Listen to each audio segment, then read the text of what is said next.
जय श्री राम। लाल किताब में हम आगे पढ़ेंगे। देखिए, मुझे लाल किताब की ना एक दो वीडियो इकट्ठी बनानी पड़ रही हैं क्योंकि विषय बहुत बड़ा है और हम बहुत लंबे समय में जा कर के इसको पढ़ पाएंगे। तो इसलिए थोड़ा सा जल्दी जल्दी भी पढ़ने का प्रयास करेंगे क्योंकि लाल किताब में ये लिखा भी है कि हम इसको एक बार नावल की तरह पढ़ें, फिर बाद में हम इसको समझने का प्रयास करेंगे। आज हम आगाज क्यों हुआ लाल किताब का, इस बात पर हम चर्चा करेंगे। आगाज, आरंभ कैसे हुआ और वैसे लाल किताब को लिखने की जरूरत क्यों पड़ी।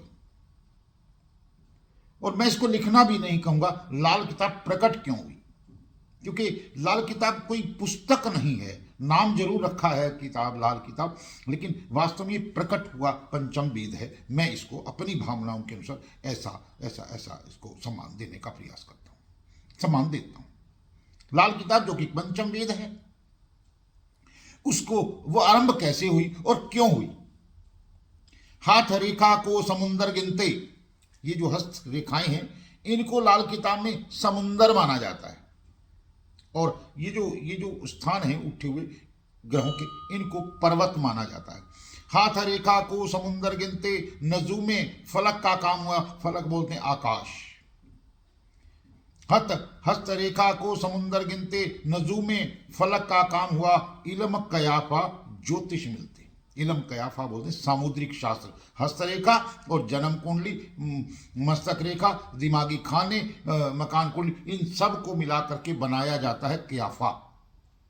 इल्म कयाफा ज्योतिष मिलते लाल किताब का नाम हुआ। यानी कि लाल किताब में ये सभी चीजें मौजूद हैं। लाल किताब के फरमान, लाल किताब फरमाए यूं, अकल लेख से लड़ती क्यों। अकल, बुद्ध, लेख, किस्मत, बृहस्पति। लाल किताब फरमाए यूं, अकल लेख से लड़ती क्यों। वास्तव में लाल किताब का जो मुख्य विषय है उसमें अधिकतर बुध और बृहस्पति का ही लेखा जोखा हर जगह पर आपको मिलेगा, क्योंकि इस संसार के अंदर दो ही ग्रहों का अधिक स्वामित्व माना जाता है, या तो बुध की आइटमें ज्यादा है या बृहस्पति का आध्यात्मिक संबंध। ठीक, लाल किताब फरमाई यूं, अकल लेख से लड़ती क्यों। यानी कि बुध और बृहस्पति आपस में लड़ते क्यों हैं। ठीक है, लड़ता में शत्रुता है, उन दोनों की बातें अलग अलग है। ना गिला तदबीर अपनी, ना ही खुद तहरीर हो। ना गिला तदबीर अपनी, ना ही खुद तहरीर हो। सबसे उत्तम लेख गए भी, माथे की तकदीर हो। ठीक है, अब तदबीर होता है उपाय, तहरीर होता है लिखना। ठीक है, ना गिला तदबीर अपनी, ना ही खुद तहरीर हो। सबसे उत्तम लेख गए भी, माथे की तकदीर हो।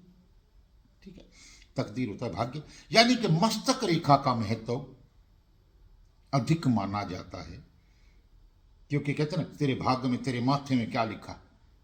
ठीक है, ये क्यों प्रकट हुई लाल किताब, ये हम आज इस पर थोड़ी सी चर्चा करेंगे, जो कि पंडित रूपलाल जोशी जी ने लिखी है। उमंगों से भरे हुए शहजोर जमाना के बहादुर, पहाड़ को चीरने वाले नौजवान ने हाथ पर हाथ रखे हुए आसमान की तरफ देखने की बजाय, जब अपने सिर से पांव तक कोशिश करने के बाद नतीजा हसबे मंशा ना पाया, हसबे अनुकूल। यानी कि एक नौजवान विचार कर रहा था, जान थी नौजवान में, इंटेलिजेंसी थी, योग्य था, और हजारों मेहनत करने के बाद भी जब उसे अपने जीवन में उचित फल की प्राप्ति ना हुई और फल अपने अनुकूल ना पाया, कि भी मैं इतनी मेहनत कर रहा हूं, मुझे सबका फल क्यों नहीं मिल रहा, तब उस नौजवान ने अपनी आंखों के सामने एक नामामूली हस्ती, यानी कि एक आम आदमी को, अपने से भी कमजोर आदमी को जो है वो ऊपर जाते हुए देखा। जो बहुत ज़्यादा इंटेलिजेंट भी नहीं था, उसके मुकाबले में पढ़ाई भी उससे कम की हुई थी, शारीरिक रूप से भी लगा लीजिए, सामाजिक हस्ती के हिसाब से भी लगा लीजिए, वो कमज़ोर था, वो ऊपर जा रहा था, और वो व्यक्ति जो कि सब तरह से काबिल था वो नीचे आ रहा था। जिंदगी के चंद लम्हों में दुनिया की सब जरूरियात का मालिक और जमाने का सरताज होते हुए देखा। अपनी आंखों के सामने उसने देखा ये कुछ भी नहीं है, ये आकाश में चढ़ा जा रहा है, मैं जो है डाउन आ रहा हूं दिन पर दिन। ऐसी क्या स्थिति है। देखा तो उसके वजूद के अंदर छुपा हुआ दिल तड़प कर दुखी हुआ, उसका मन दिल तड़पा। उसकी पेशानी से पानी के कतरे होकर बहता हुआ पूछने लगा, यानी कि उसके चेहरे पर ये सब देखकर पसीना आया, यानी कि उसके अंदर में एक परेशानी पैदा हुई, उसको दुख हुआ। तो वह अपने आप से पूछने लगा, इसमें भेद क्या है, इसमें क्या राज है यार।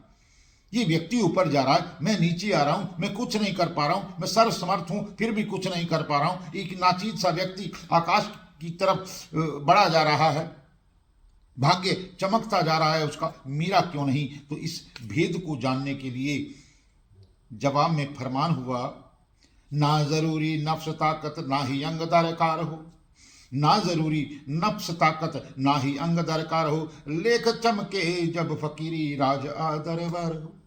देखिए, ना जरूरी नफ्स ताकत, ना तो इस समय हमारी ताकत की आवश्यकता होती, शारीरिक ताकत की आवश्यकता होती, दिमागी ताकत की आवश्यकता हुई, ना ही किसी अंग की दरकार है, ना ही किसी अंग की यानी कि ताकत की आवश्यकता है। लेख चमके जब फकीरी, जब भाग्य चमकता है तो राज दरबार हो, तो दरबार का राजा भी बन जाता है। यानी कि सब कुछ उन्होंने किस्मत पर डाल दिया कि जब किसी के भाग्य में लिखा है तो एक नाम मामूली सी हस्ती का व्यक्ति भी जो है राजा बन सकता है। तो यही लाल किताब का राज है कि एक व्यक्ति ऊपर क्यों गया, नीचे क्यों गया, यानी कि सब खेल ग्रहों का, सारा का सारा ग्रहों का खेल है। आप कितनी कोशिश करें, कितना प्रयास करें, अगर आपके ग्रह ठीक नहीं है तो आपको अच्छे और अनुकूल फलों की प्राप्ति नहीं होगी। यही लाल किताब का कहना है। आज के विषय के लिए जय श्री राम। अपने रूपलाल जोशी जी को नमन। आप सभी स्वस्थ रहें, मस्त रहें और लाल किताब का गहराई से अध्ययन करते रहें। जय श्री राम।